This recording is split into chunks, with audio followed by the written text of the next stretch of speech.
Hi, I'm Adrienne Martin. I'm one of the philosophy faculty in the PPE program. We have here all of the faculty in the PPE program, and we're each going to speak briefly just about some of the highlights of teaching in the program for each of us. So I came to CMC in 2014 in large part to teach in the PPE program because the tutorial structure was so attractive. And there's many, many things I love about this really unique kind of teaching. One highlight for me every year is the level of trust that develops very rapidly inside of the cohort. Everybody enters the program knowing that they're in it together for the next 3 years, since philosophy is in sophomore year. And there's just a mutual expectation and respect that leads to a safe place for a great deal of intellectual risk-taking and even personal risk-taking. And so the conversations go very deep, they range wide.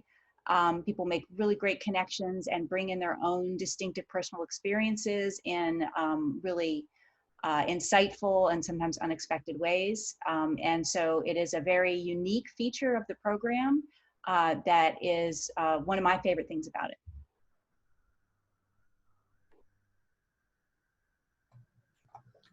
Hi, I'm Asima Sinha. I teach in the Murthy Politics track. So let me give you some reasons as to why you should consider PPE. College education is always about disciplinary skills and also soft skills. But what CMC PPE program does is it gives you some core foundational skills, essentially of reading, writing, thinking, and speaking.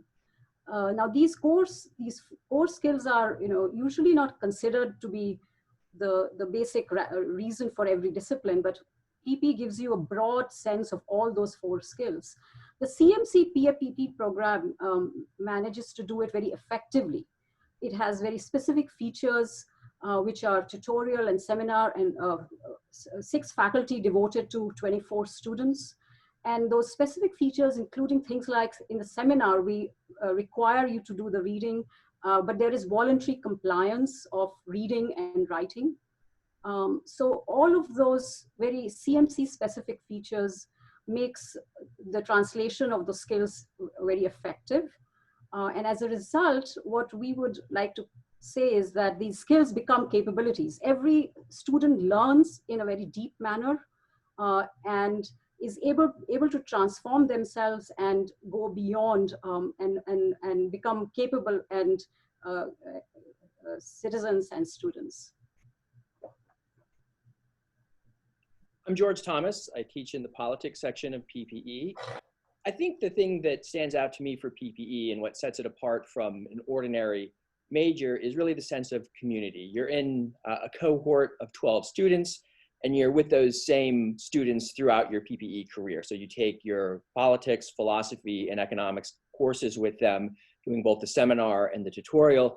And it creates this really intimate setting. And it allows for extended conversations over time that usually spill out after class, but they're conversations that have been going on or started your sophomore year and really carry forward through your senior year. And so there's this accumulation of knowledge and a building of knowledge that I think sets a foundation for discussions that you don't get in an ordinary classroom setting. So for instance, I get students that have all been engaged in the same philosophy readings, and then when we take up fundamental questions about political order, maintaining constitutional democracy, and the relationship between politics and philosophy and politics and economics, these students have a common vocabulary, a common engagement with a literature and ideas. And so the conversations we have both in the seminar and then especially in the intimate tutorial settings are just much deeper than they are in an ordinary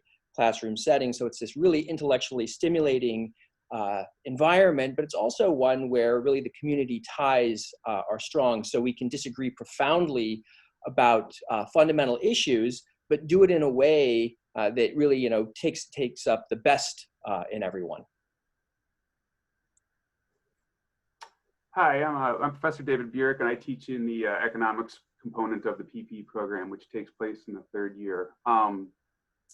to build on what Professor Thomas has said, one thing I appreciate about the program is that my students, by the time I get them, have already been in class together and know each other very well. Meaning the discussions in my class are often this continuation of the discussion that has taken place in previous years, referencing previous readings and discussions that they've had in their prior PPE seminars and tutorials. What's also been very interesting to me is given the many interactions my PPE students have had with each other before arriving in my class, they often think they know what their classmates are going to say before they say it, only to be surprised by the argument that comes out. Indeed, I think that sometimes students are surprised at what comes out of their own mouth, as I think the PPE program works best when students continue to grapple with and continually reassess what they think they know and believe.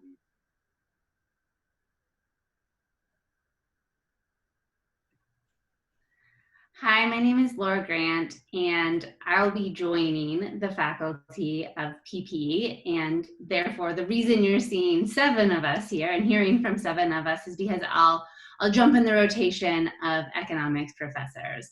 And I'm really excited to be joining this community, both of faculty and the incoming students that will be joining that are in the current tracks and will be joining the future tracks. I see that PPE lends itself to my background very well because I study and teach public and environmental economics. And these topics and the big questions within them really have this quantitative and analytical modeling backbone to them, but they need to be, to answer them effectively, they need to be grounded and balanced by what is politically feasible and what is philosophically ethical. And so the students will bring a lot of that knowledge to bear in my classes, while I hope to share with them the skill set that economics can kind of counter and balance out the other 2 disciplines. Hello, my name is Cameron Shelton. I teach in the econ tutorial for the Murthy cohort. One of the aspects that I most value and treasure about PPE is the process of maturation that I see in our students.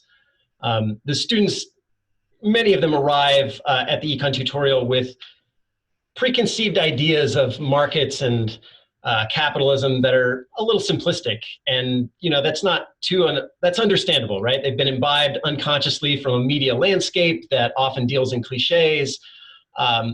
To take one common example, we tend to be polarized into camps about whether markets are good or evil. Capitalism is good or evil, and neither of them is the whole truth, right? So what I try to impart and what I see my students take up as they learn about these subjects is, markets, for instance, are an amazing social technology. They're uniquely suited to certain tasks and completely inadequate to others. And so we can think about how to deploy them well and how to deploy them poorly, and hopefully avoid the latter.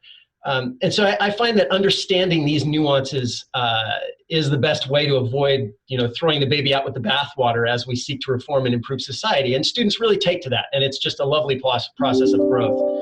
To give you a brief sense, in the econ tutorial, we read what I think of as the greatest and most influential ideas of the field. So here are just 4. What are the institutional and cultural underpinnings of long-run economic growth? What are the shifts in technology, in education, in culture, in policy that are driving modern wage inequality? What are the fundamental challenges to regulating finance? Why are wage contracts structured the way they are? And what are the limits of pecuniary motivation? So these are the kinds of things that we cover, that we talk about, and I just see students thrilled to the ideas, and they learn so much that by the end I'm usually extremely impressed by the level of their argument. Hi, I'm Paul Hurley, and I am the philosopher in the Sexton track. I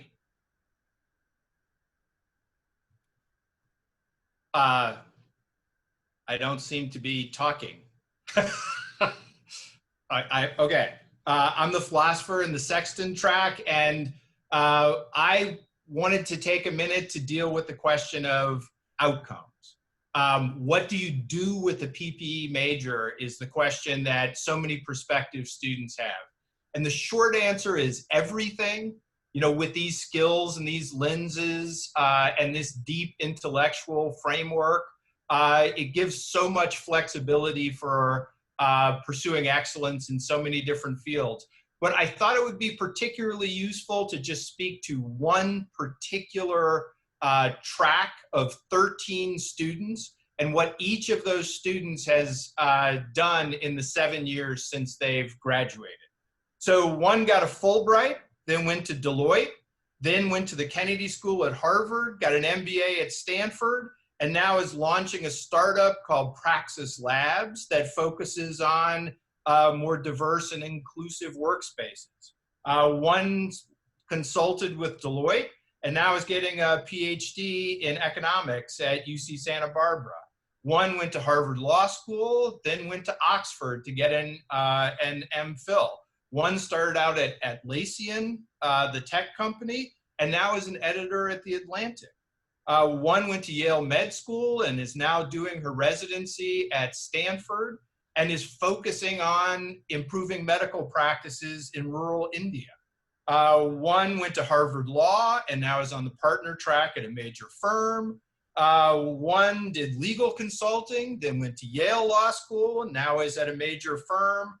One went to the Federal Reserve and now is getting a JD and a PhD at University of Michigan. One did consulting with Deloitte and now is the product manager for Senrive. One went to Columbia for journalism and now is the Washington correspondent for the Jerusalem Post. One did refugee rights work on the border between Jordan and Syria for a couple of years, and now is getting a PhD at comparative politics at Berkeley, where she's continuing that work and doing field research in Iraq. One went to do consulting work for Bain, then worked for Uber, and now is doing an MBA at Stanford. One did a Fulbright in Oman, and now is the founder and CEO of Peacefully, a startup, the focus of which is to allow people for less traumatic end-of-life transitions. And one was a PPE accounting major who did accounting work for Ernst & Young and Anderson, and now has decided he wants to be a chef and is in culinary school. Those are all 13 people in that track. Each of them is doing something very different from the others. Each of them is doing something that's fascinating.